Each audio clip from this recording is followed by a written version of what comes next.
Do you hear that? Maybe it's just the soft rustle of wind brushing past the night outside your window, or maybe it's the sound of a forgotten era gently cracking open a hazy door inviting you to step through. Just stay where you are.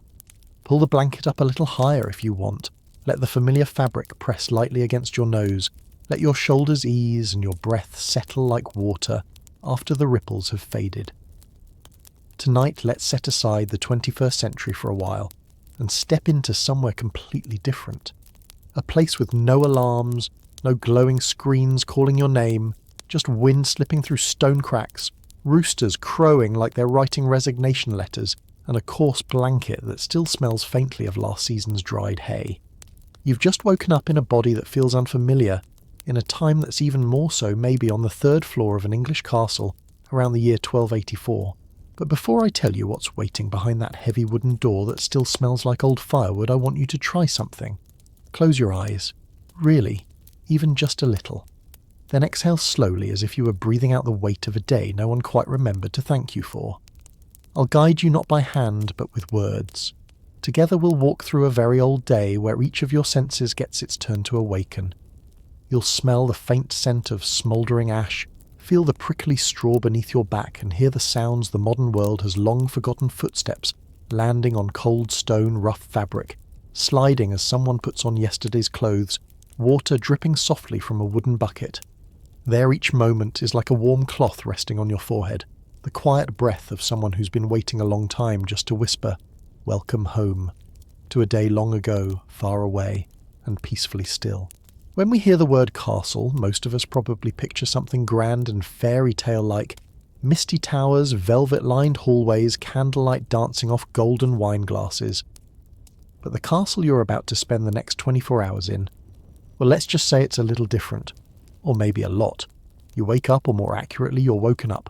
Not by sunlight gently streaming through a curtain, not by your favourite alarm tone from a fully charged phone, but by a knock so loud it sounds like someone's trying to break the wall down. And alongside it, a shout in some ancient dialect, half summoning spirit, half announcing a light apocalypse. You don't quite catch what was yelled, because your brain is still somewhere back in the middle of the night, but your body reacts on instinct, curling up like a startled shrimp. You lie there, not ready to open your eyes just yet. Your back rests against something generously called a mattress. Actually a straw sack caved into a bowl shape as stiff as a slice of bread forgotten in the oven since last week. Every time you shift, it makes a faint rustle, like someone crumpling dry leaves by hand. Warm? Not really. Soft? Not exactly. And yet, somehow, strangely comforting, as if you're nestled inside a giant loaf of bread kneaded with thyme and fireplace ash. The air in the room is still dim and grey, as if even the morning light has to tiptoe its way through a tiny window, just wide enough for a skinny cat. The stone walls cling to the night's chill, and now that cold is creeping silently up your spine, slipping into your collar, coaxing you to curl tighter like a medieval spring roll, no filling, just a rough old cloth draped over you, smelling faintly of canvas tents and forgotten rain. There's no clock, no alerts, but you know it's morning not from the light but from the sounds. Roosters crowing in the courtyard, wildly offbeat like they just got scolded unfairly. Footsteps of servants slapping through damp hallways like wet feet on old tile. And in the distance the soft crackle of a kitchen fire being revived like someone gently blowing warmth into their cupped hands on a chilly dawn.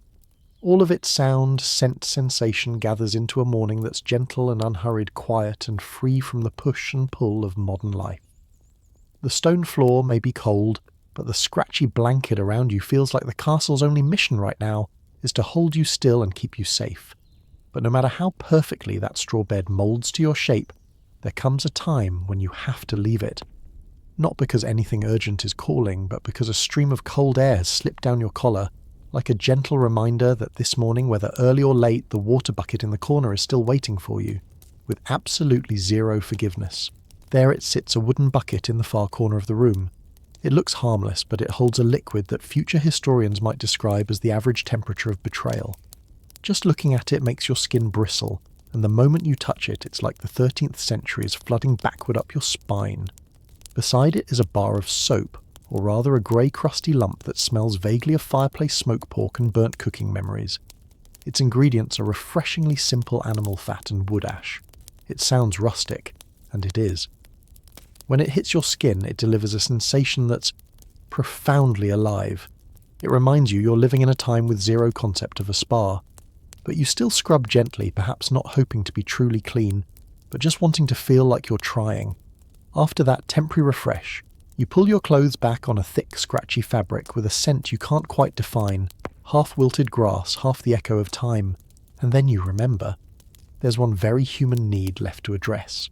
So you quietly step into the hallway and head toward the garderobe, a place the nobility called the private room, and the servants more honestly called the corner best forgotten. The garderobe is a stone alcove hanging off the edge of the castle like an unfinished idea. You sit breeze filtering through the cracks and listen to what feels like the collective sigh of an entire millennium rising from below. Next to you there might be a cloak casually draped not to dry but to chase away moths. People believed that the aroma here, sharp, sour and rich in philosophical undertones, could make insects question their life choices. Before you let go, you follow an important ritual shouting an old-fashioned warning gardilou. It's both a legal disclaimer and a poetic gesture from the era, because down below might be a courtyard, a napping guard's head, or simply destiny waiting to happen. But you go ahead anyway, because that's just how things worked back then. And oddly enough, in that place, no one wants to talk about you feel lighter. Not just physically, but mentally too. There's no pressure to be elegant, no expectation to be polite. Just you and a morning that is raw, unvarnished, and utterly real. You stand. The breeze softens. The sky outside fades into a gentle grey, the kind that asks nothing of you. Everything is still where it was: the cold bucket, the stubborn soap, the old garderobe. But you're breathing a little slower now, a little easier, and somehow that's enough. Down in the courtyard, the hearth has already started glowing. Something's in the air, bread maybe, or porridge, maybe both, or neither. But your stomach makes a soft sound, not out of urgent hunger, but from the body quietly remembering it's time for breakfast. You follow the stone staircase where every footstep echoes with a full round sound, as if each stone has developed the habit of remembering whoever just passed. The morning air has lost its bite, shifting into something gentler, drowsy even. Carried in it is the scent of firewood sourdough, old shallots forgotten in a corner, and then breaking through it all the smell of burnt toast rises like a half apology, half welcome. Following the scent leads you down to the great hall where breakfast is already laid out. No buffet, no menu. No one asking if you'd like your eggs runny or over easy. Just a long, dark wooden table, its grain uneven, worn down by what must have been hundreds of spoons over the years. And on the table sitting there quietly is a bowl of pottage. It's not quite porridge, not quite soup. Something in between. Thick, grey-brown and pensive, like a dish still undecided about which food group it belongs to. The ingredients are humble, a few vegetables that have forgotten their own names, some beans stewed soft as old memories, and a broth that tastes like it's politely avoiding any known spice. No gleaming silverware here, just a wooden spoon, round, stubby and slightly curved as if it's lived through many meals. You lean in, blow gently, then bring a spoonful to your lips. The taste isn't exactly moving, but somehow the warmth spreads slowly like a quiet hand on your back during a rainy morning, saying nothing, just letting you know there's still breakfast. Beside the pottage sits a slice of bread, or rather a rock shard in the vague shape of bread. But it's not meant to be eaten. It's a trencher, a bread plate. Once part of a noble's meal from yesterday or the day before that, it's soaked up meat drippings and roast fat until its core has transformed from sponge to stone. Then it's repurposed, offered as a post-feast thank you to the poor. Not out of charity, but simply because no one else can chew it anymore. People call it gratitude, bred a modest title for something that's served as dish and now legacy. You reach for water, then pause. Well, water. Here. Oh no. That's highly discouraged, especially since the garderobe upstairs has a habit of contributing to the underground system. Instead, there's a small cup on the table filled with a dark golden liquid beer. Like Cloudy Friendly and considered the safest drink of the time, even 5-year-olds had their own version affectionately called Good Child Beer. Weak enough not to cause trouble, but real enough to make them feel important. You take a sip. The beer is warm, mildly bitter and smooth like a folk song with no chorus. It doesn't wake you up, but it does make your eyelids feel heavy in that satisfied sort of way, like your body has just been gently hushed by the past. Outside the window, the breeze is still soft. The roosters have quieted down. People are starting to appear in the courtyard, each with their own task. but you, after finishing your pottage and crunching through a few bites of trencher, don't need to rush. There's no meeting waiting for you, no Zoom calls buzzing impatiently. You can sit a little longer, listen to the spoon tap the bowl, watch the steam linger above the beer, and realise even the oldest breakfast in the coldest castle can still bring a very quiet kind of joy. After breakfast, as the satisfying fullness melts into a gentle laziness, you're invited, or more accurately assigned, to join a session of light training in the inner courtyard.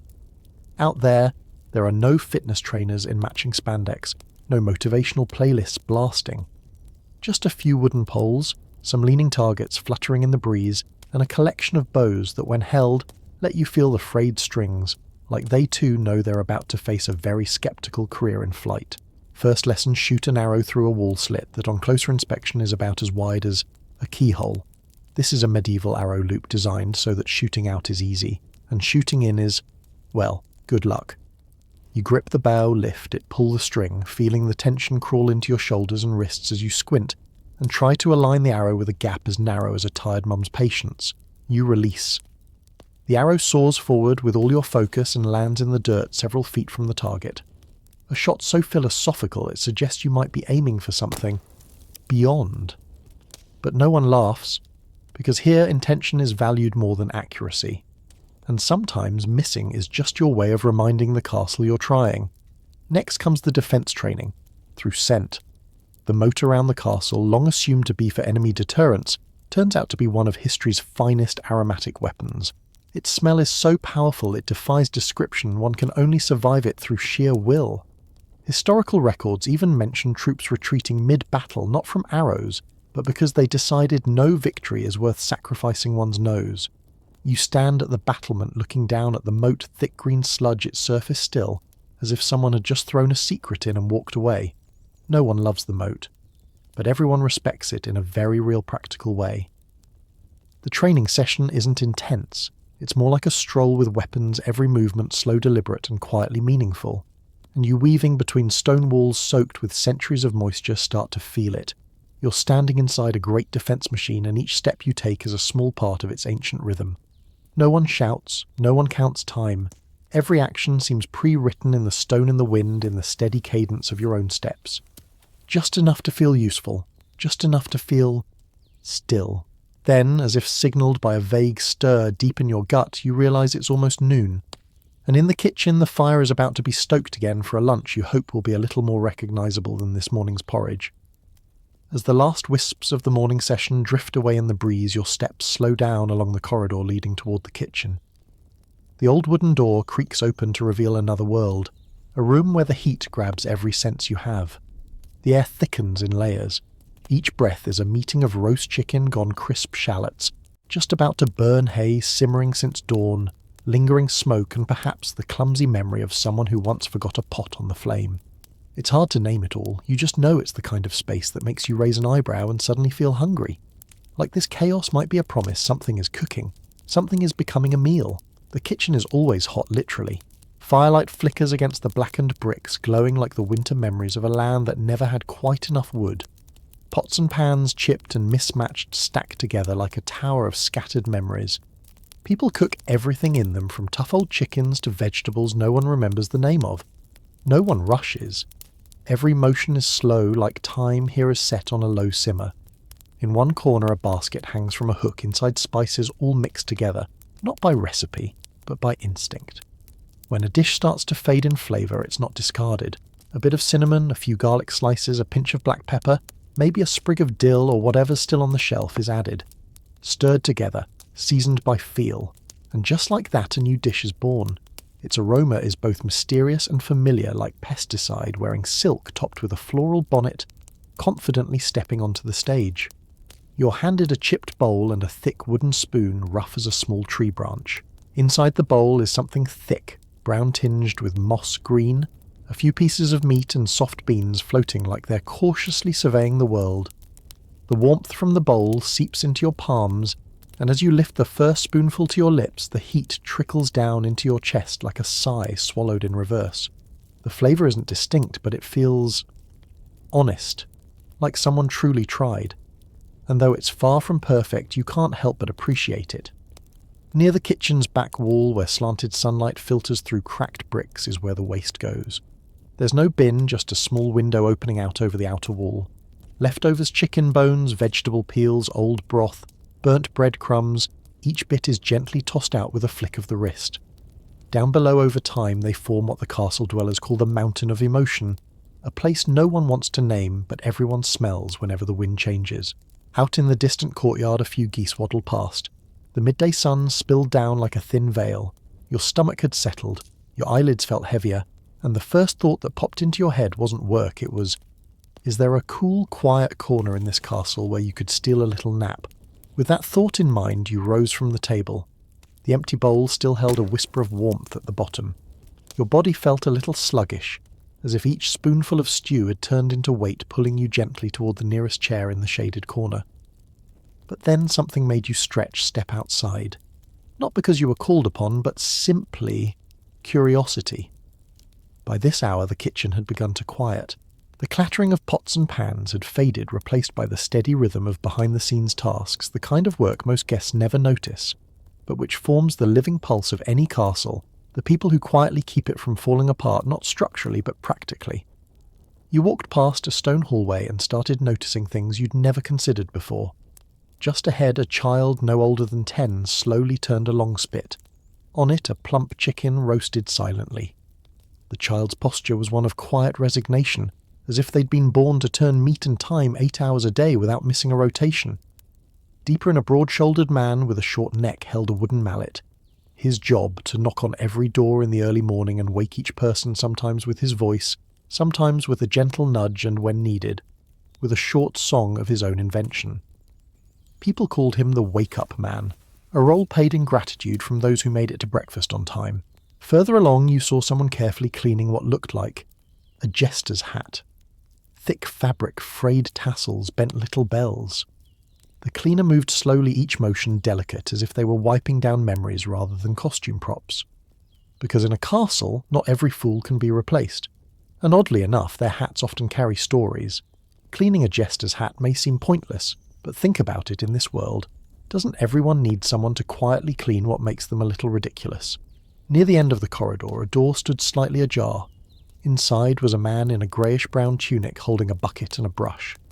His face didn't look sad or happy, just accepting. He was the gong farmer responsible for cleaning the guardrobes and all the castle's latrines.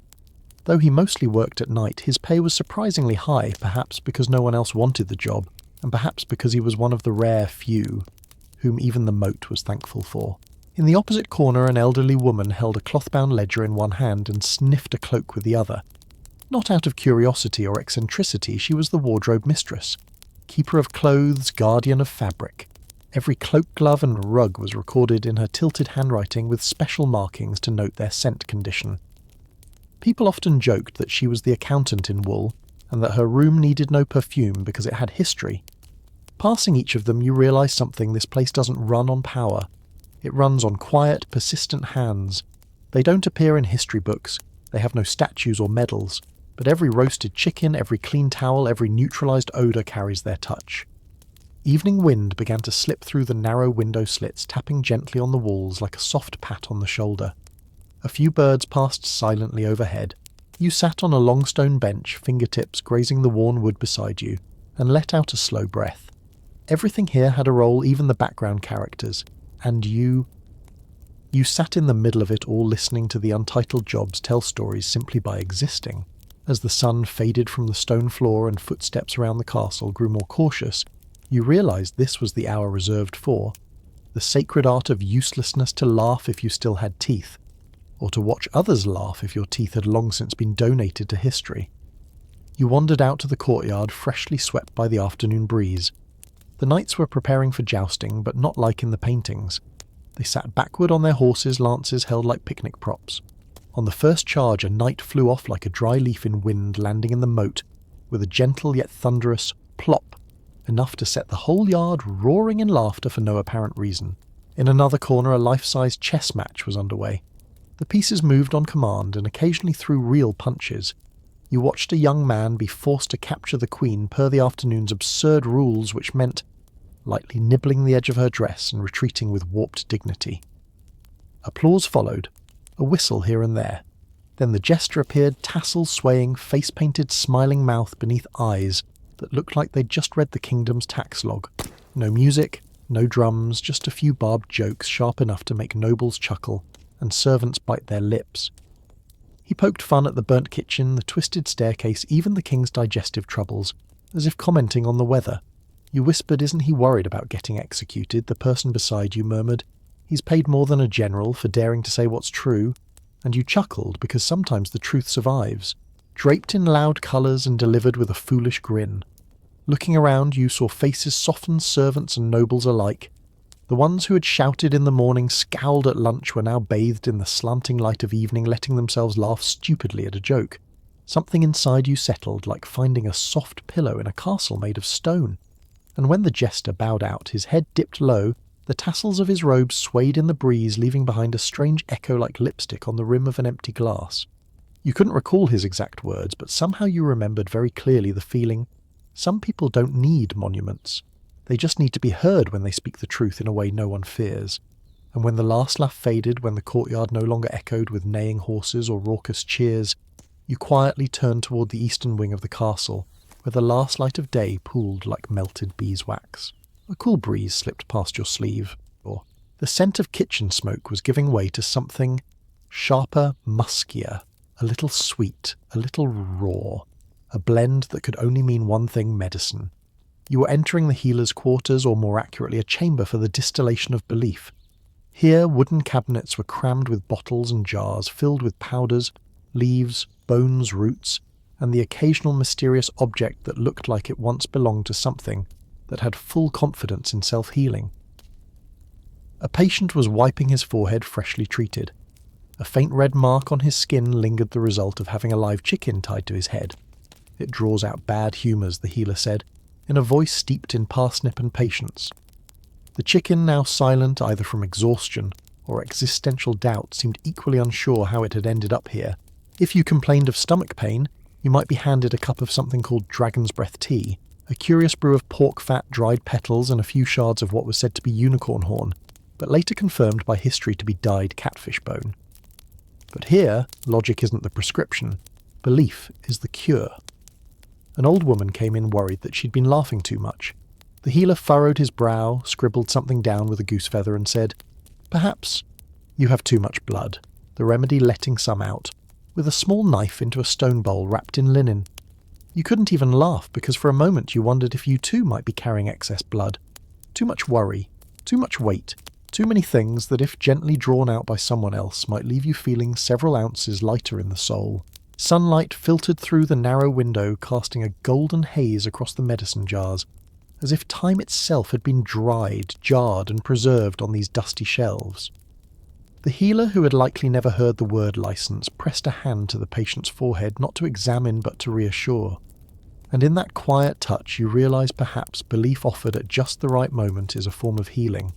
You walked out carrying no medicine, just a strange, warm feeling, like passing through a room that smelled not only of herbs but also of childhood, when your mother would rub warming oil on your back, say nothing, and simply sigh. And just as you stepped outside, you noticed day had retreated without asking permission. The final rays of sunlight clung to your sleeve like forgotten honey, warm but fragile. You looked up. The sky had turned ash violet, then dull grey. Shadows began to slip into every corner beneath doors, along stairwells, and even into your thoughts, as if the castle itself was slowly closing its eyes. No one says it out loud, but you know twilight has arrived, and it's the kind of twilight that hums with mischief. The stone walls begin to whisper. You pause listening there. It is a low groan followed by a gurgling sound bubbling up from beneath your feet. But don't worry, that's not a ghost. It's the castle's digestive system, a symphony of drains, sour scraps and cockroaches commuting beneath the stone floor, doing what needs to be done so others can dine in peace. You perch on a cold spiral stair, pulling your cloak closer. In the corner, an old mirror glints, its frame carved with dragons, the glass fogged like old breath. A knight passes by, catches a glimpse of his own reflection, and startled draws his sword and lunges straight in. The blade bounces off with a clink, leaving no wounds, except to his pride and the mirror. The story spreads through the castle faster than supper. That evening, the jester, dressed in a patchwork mess like a chessboard, Someone forgot to flip performs a little ditty. He bangs chicken bones on tin pots and sings, "Someone loved himself so fiercely." He tried to slay his own shadow. The hall erupts in giggles. Even the ghosts, if they exist, might have sighed. Speaking of ghosts, you should know ghosts here take fashion very seriously. There's one tale of a spirit in a perfectly pressed cloak and suede slippers who used to gaze at his reflection in moonlit wells, but lately, thanks to rising candle prices and light becoming a luxury, ghosts too have let themselves go. Some say they've seen a phantom with mismatched robes and hair like a bird's nest wandering the halls because, well, he couldn't check the mirror. You smile not at the ghost, but at the thought that in darkness everyone's the same.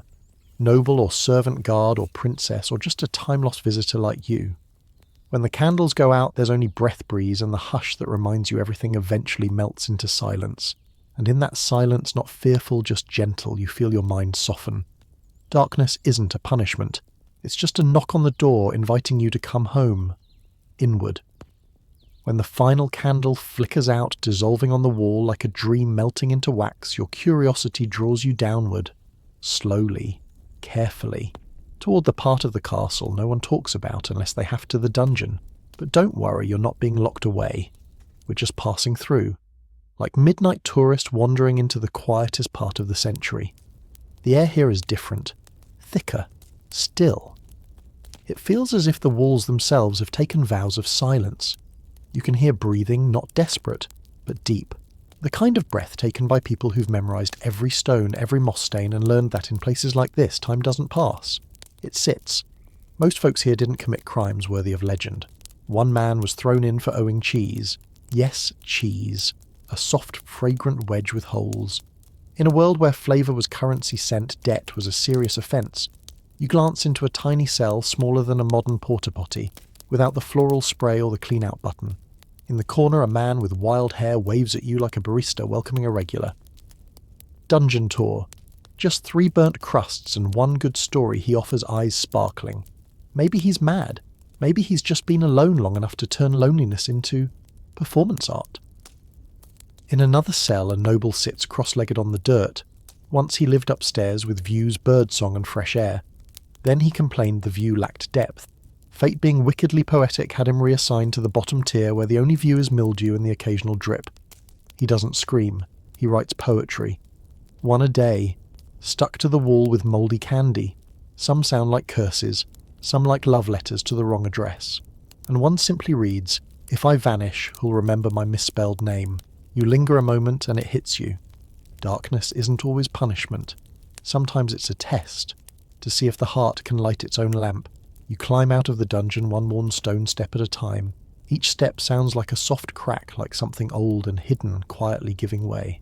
Above the castle is already asleep. But you're awake now in a very different sense. And when you return to your room, a tiny nook with a lumpy straw bag and a heavy, musty-smelling blanket, everything feels softer. The darkness isn't scary anymore. It's simply quiet. As if the entire castle is holding you gently in its arms, and whatever tomorrow may bring, the fact that you are still breathing slowly in a world that once felt so loud is already a kind of miracle. You blink, and now it's just you and a bed waiting to wrap you up as if to say, "Come now, medieval hero, that's enough. Time to rest like a king." Even if it's only in a dream, you're lying still, somewhere between the 13th century or maybe the 21st, but your imagination has just travelled through a day full of smells, tastes, feelings, and somehow you've survived it all gloriously inside a castle with not a single memory foam pillow. This morning you woke up on straw that scratched your back, washed your face with water, colder than a goodnight text from an X8 vegetable porridge as sad as a cat's stare when you skip its meal, and then stood in the courtyard aiming arrows like every keyhole was a sacred rite.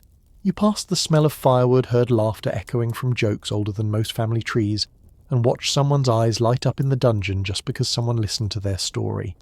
And now you're here. No armour, no flickering candle, no jester singing parody songs about knights stabbing their own reflections. Just your breath steady. Light as a linen curtain drifting across a stone sill at dusk. Take one more deep breath. Inhale as if you're gathering up every laugh, every sip of warm ale, every sunbeam that slipped through narrow windows. Exhale and let your worries go like the dungeon door swinging shut behind you. Quiet, slow, and with no one chasing after. You're lying on a real bed now. No straw, no splinters, no animal smell. There are no spiderwebs above your head, only peace. Outside, no clumsy knight is patrolling with an oil lamp, and no one's about to yell bath time into your ear. You're home, even if only in your mind. So now, close your eyes. Let yourself drift down like a wooden door gently latching after a long day. No one will wake you at 5 a.m. No one's checking tax rolls. No demons, no dungeon shifts. Just you. And your heart beats steady as the fading hoofbeats of a tired horse somewhere far, far away. Sleep deeply tonight, and if by any chance someone yells into your ear tomorrow morning, I'm sorry. That'll be me, from the 13th century.